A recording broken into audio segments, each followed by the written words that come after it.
वर्ष सामाजिक समरसता राष्ट्रीय एकात्मता प्रचंड देश प्रेम जागरण करने सरदार पटेल जीवन पर सरदार पटेल और राष्ट्रीय एकता ये विषय उपर विभिन्न प्रकार प्रबंध वक्तृता चित्रांकन इत्यादि प्रतियोगिता पूर्व हो सारी से कार्यक्रम में पुरस्कृत करा सम्मानित करा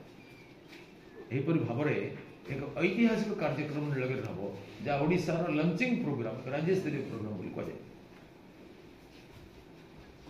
तापर पुणी 18 तारिख में भोगराई कार्यक्रम हो 10 किलोमीटर चंद्रशेखर भोगराई पर्यटन चलो 21 तारिख में बालेश्वर कार्यक्रम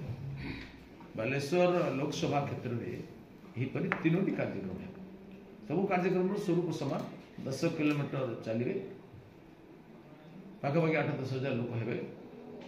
पिला सम्मानित कर पुरस्कृत कर पाखापाखि विभिन्न वर्ग में प्रतिष्ठित लोक समाज सेवक जो माने पॉलिटिकल लोक नुहति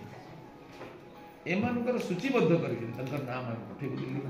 एमाने समस्ते ये यात्रा चलिए मूल विशेष यात्रा जो मैंने चली न पारे व्यवस्था अच्छे गाड़ी पड़े जापर पचर जापर असुविधा नहीं किंतु आम समस्त को प्रेरणा करवा जिते अधिक लोग जापर आम आपण मान इस विषय जनइलु बाकी 2टा जगह डिटेल रूट चार्ट पर ए विषय आपण मैंने आपण गणमाध्यम द्वारा प्रचार प्रसार कर ऐतिहासिक कार्यक्रम शुभारंभ होची ए घटना न भूतो भल भाव प्रचार करने जदि आप